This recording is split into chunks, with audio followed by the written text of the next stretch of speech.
Я однозначно являюсь сторонником идеи, так сказать, интеграции на постсоветском пространстве.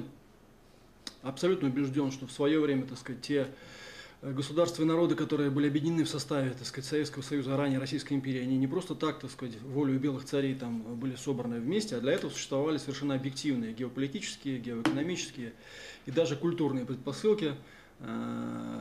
Хотя бы, так сказать, учесть тот факт, что, на мой личный взгляд, участие многих народов и в нашем общем проекте фактически сохранило их от уничтожения. Я глубоко убежден, что, например, Центральная Азия, если бы туда в свое время не пришла, так сказать, Россия, была бы сейчас наполовину китайской. Вот в лучшем случае наполовину, да, и никаких, так сказать, проблем, вот, которые мы с вами обсуждаем, там, ну не проблем вообще, так сказать, да, никаких, так сказать, вообще тех даже, может быть, и народов, о которых мы сейчас говорим, их просто не существовало бы, скорее всего. В союзе с Россией они получили исторический шанс на выживание. Я бы сказал, что их государственность была фактически, проходила инкубационный период в составе Российской империи и Советского Союза, потому что и китайская форма, так сказать, ассимиляции, которая на самом деле угрожала этому региону, и даже, так сказать, форма английского патроната, который тоже в свое время, так сказать, нависал над регионом, и любые другие, как бы, да, формы, они для народов, населявших, так сказать, Российскую империю и Советский Союз, бывшие, они были гораздо более тяжкими, губительными и разрушительными, чем ассоциация, так сказать, с Россией, с русскими и так далее. В этом я глубоко убежден. И интеграция на постсоветском пространстве, она в значительной степени является, так сказать, восстановлением здравых смыслов. Это во-первых. А во-вторых, совершенно очевидно, что в 21 веке, который будет ничем не легче 20-го, нет никаких оснований считать, что в 21 веке настанет эра, так сказать, всеобщего благоденствия и взаимопонимания. В этом 21 веке одиночкам будет выживать сложнее. Да, то есть вот за региональными интеграционными объединениями будут будущее. То есть мир, поделенный на разные полюса, на альтернативные центры развития, он, несомненно, потребует или собственного проекта, или присоединения к другому проекту, или, так сказать, вот нахождение на каких-то там 16-32 ролях и, так сказать, положение используемого другими. Вот. Поэтому я думаю, что как интеграция на постсоветском пространстве как создание некого альтернативного полюса влияния, это совершенно вещь такая разумная, неизбежная. Это даже, я бы сказал, борьба за выживание в 21 веке. И тем не менее, все-таки я, так сказать, не могу не внести, так сказать, долю, ну, скажем, такого скептического анализа. Но я даже не назвал это скепсисом, я просто считаю, что, знаете, Россия прошла несколько этапов своих отношений с постсоветским пространством. Сначала нам казалось, что она нам больше не нужна.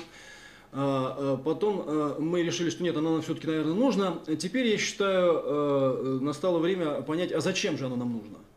Вот.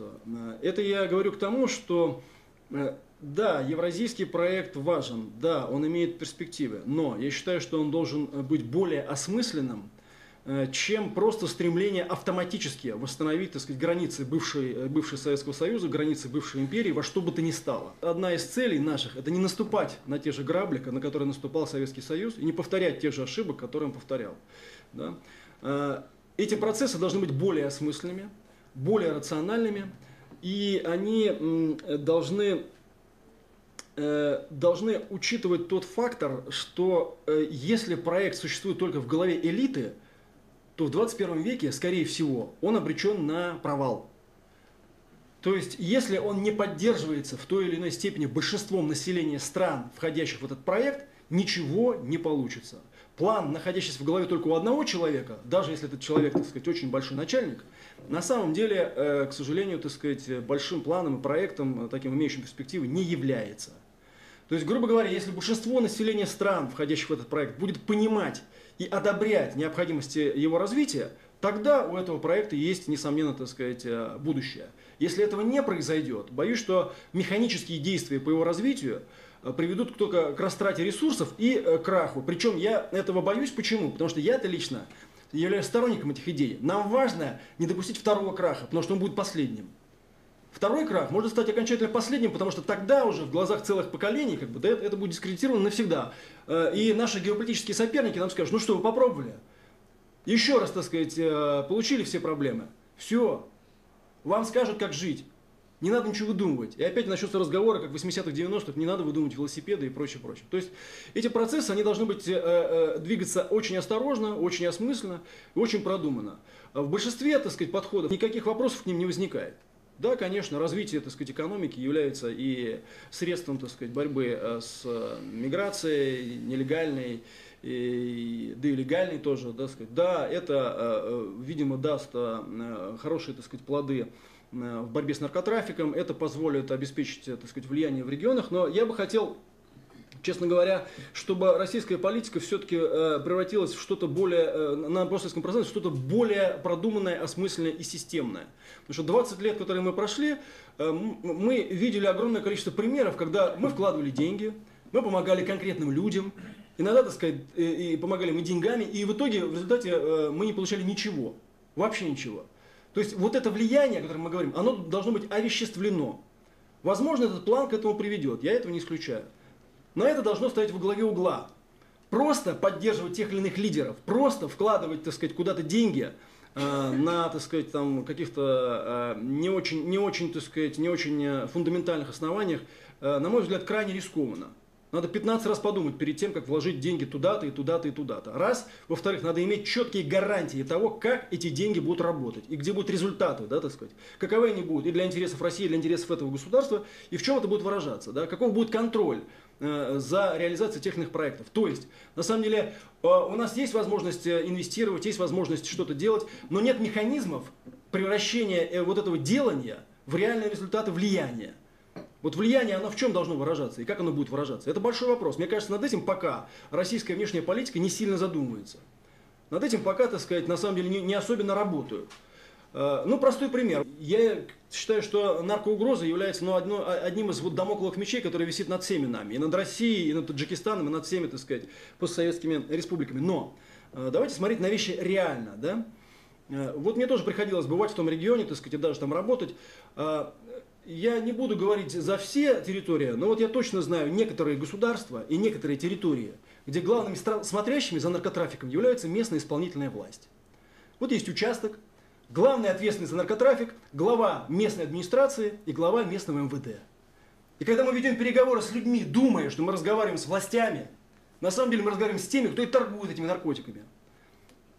И на самом деле им в значительном, так сказать, количестве случаев вообще нет никакого дела, ни до каких инвестиций. Они уже все поняли для себя, они, так сказать, прекрасно устроились в этой жизни. Они берут эти деньги, не нужны никакие заводы, рудники и прочее, прочее. Ничего им это не нужно. Они живут совершенно в другом измерении. Я таких людей лично знаю.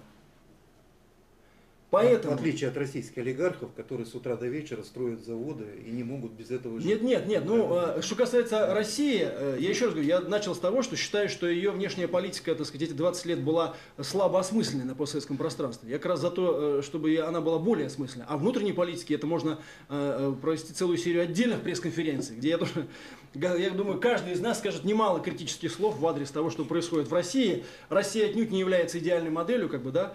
То есть, грубо говоря, нам надо понять те механизмы, которые позволят нам все-таки, так сказать, быть уверенными в тех вложениях, которые мы будем делать, да, и быть уверенными в том, что они не пропадут даром, что, например, скажем, через 5-7 лет нам скажут: спасибо, братва, так сказать, вы неплохие, так сказать, деньги вложили, мы их освоили, мы их со вкусом потратили, теперь у нас другие планы. Такое бывало. Такое бывало. И такое происходит даже сейчас в ряде, так сказать, случаев на постсоветском пространстве. Это серьезная проблема перехода политики на более высокий качественный уровень, да? На более высококачественную, потому что одна из главных проблем постсоветского пространства — это низкое качество элит. Крайне низкое качество элит. Если в Советском Союзе, так сказать, или там в Российской империи элиты проходили, так сказать, длинную лестницу вот этого роста постепенного, да, вот этот рекрутинг, он был такой очень, так сказать, такой фундаментальный, то в многие представители постсоветских элит это люди, которых выкинуло, так сказать, наверх вот случайной волной. И многие из них, вот, к сожалению, на мой взгляд, я не говорю о всех, но многие из них вообще не созданы для того, чтобы мыслить в категориях стратегии.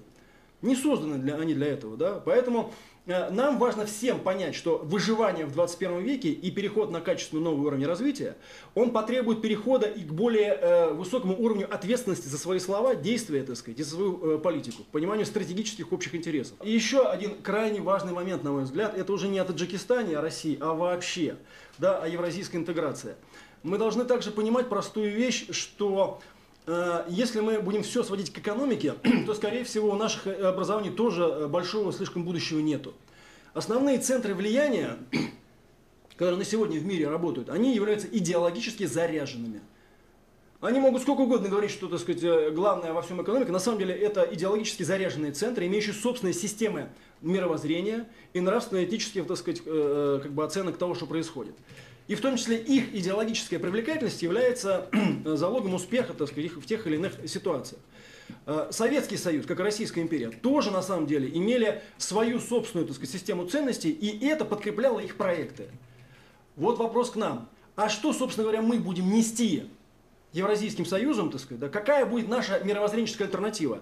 Это не лирика. Вот многие говорят, это лирика, главное, давайте построим заводы, давайте вложим деньги. Это не лирика никакая. Привлекательность западного проекта заключается не только в том, что им удалось, так сказать, вкусно кушать и сладко спать. Нет, не только. Они сформировали собственную систему ценностей, которую успешно продают. Я лично не сторонник этой системы ценностей. И мог бы, так сказать, часами говорить о том, почему она порочная. Но тем не менее, она у них есть, и это очень сильный, так сказать, козырь привлекательности их системы. Есть другие альтернативные центры, у которых есть свой взгляд на жизнь. Этот взгляд на жизнь идеологически, так сказать, он тоже является важной стороной их проектов. Вот евразийскому проекту тоже, скорее всего, понадобится некая мировоззренческая формулировка того, что, как он видит мир, как он оценивает эти вещи. То есть, какая система ценностей и шкала приветствуется нами, а какая не очень приветствуется. Это важно, это перспектива, так сказать, того, что происходит, потому что иначе, если мы все сведем исключительно к работе желудка, я думаю, что мы, скажем, на серьезные перспективы рассчитывать не можем. Потому что, еще раз говорю, успех там на каком-то этапе и Советского Союза, и Российской империи, он в том числе был связан с наличием вот такой мировоззренческого целеполагания у тех проектов, которые существовали. Поэтому думать, что вот мы просто можем с калькулятором как бы считать все эти вещи и прекрасно, так сказать, жить, будет сложно. Потому что на самом деле, если все переводить в экономическую плоскость, то многие процессы не имеют смысла. Потому что очень часто бывает, что сиюминутную выгоду гораздо легче взять в одиночку. Или сиюминутную выгоду можно взять с любым партнером. Какая разница, да, в таком случае, какой партнер? Хорош тот партнер, который заплатит больше денег. В этой логике, на самом деле, прочных объединений чаще всего не создается. Потому что хорош тот, кто заплатит больше денег. В этом случае для российского Дальнего Востока хорош Китай с Японией, для Калининграда хороша Германия с Польшей, так сказать, да. И так далее, и для многих других это тоже важная проблема. Я согласен, что все эти штуки могут привести, вот все эти меры могут привести к положительному результату, в том числе для самой России. Но вопрос в том, чтобы вот более четко продумать, автоматически это не произойдет, более четко продумать, как это будет происходить. Это должно быть закреплено обязательствами, гарантиями, какими-то документами долгосрочными и так далее.